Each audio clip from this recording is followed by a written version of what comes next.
why we even wanted to do that. And it was getting cluttered again.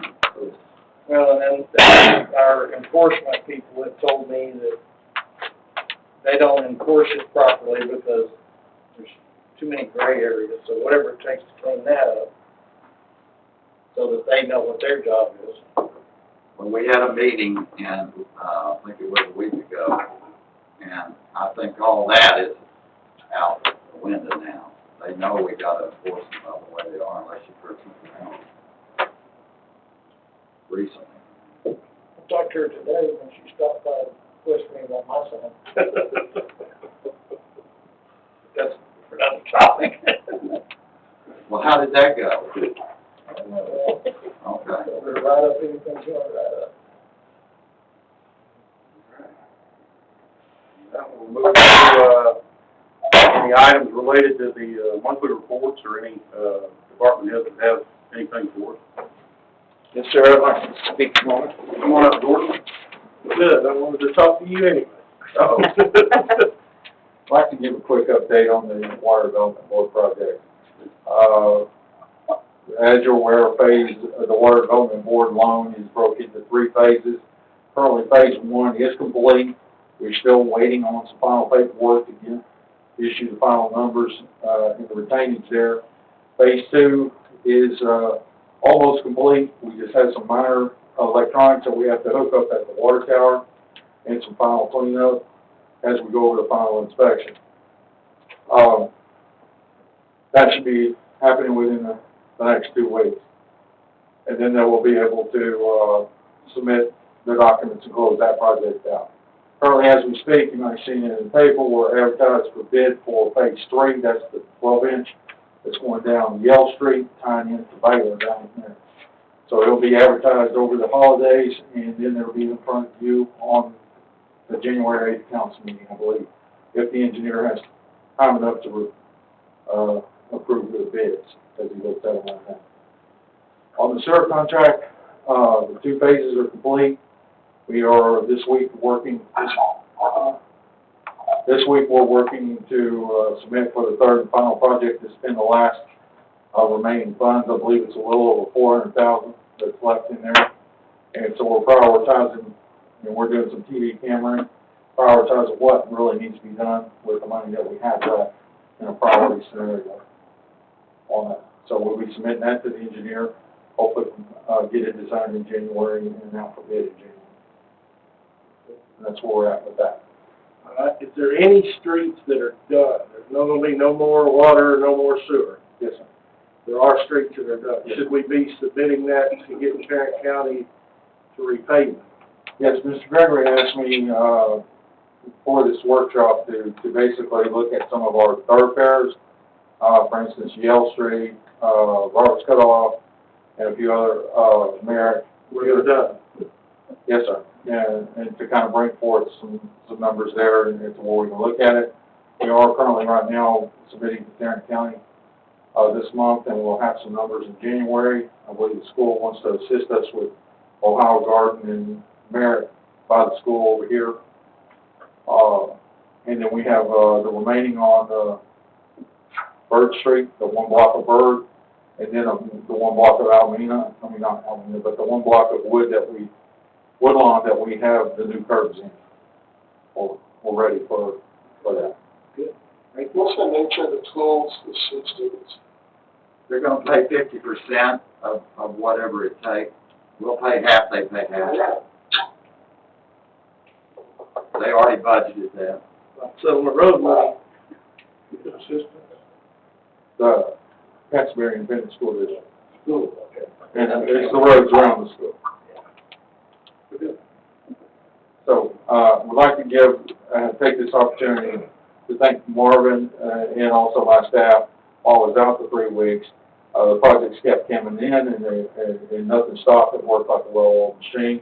I was able to work a few days from home and help with some stuff, but I just want to give them credit and everything for that. Thank you. Thank you. Appreciate you. All right, James. Chris, do you have anything? No, not this one. Come on, James. Mr. Myrick?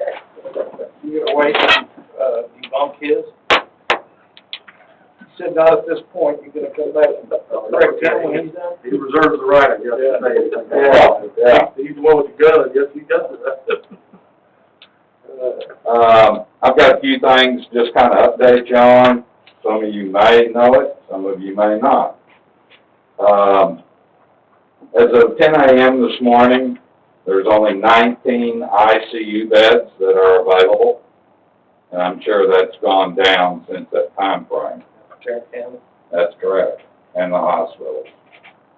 For the last 6 days, we had over 10,000 cases in the last 6 days. That's, we were going many months just to get 1,000. So that continues to grow. As of today, we're at 162, counting the one death. Is that correct, Martin? Is that how many figures you have? Active in River Road, it's Right. 162. So those are the ones that are quarantined.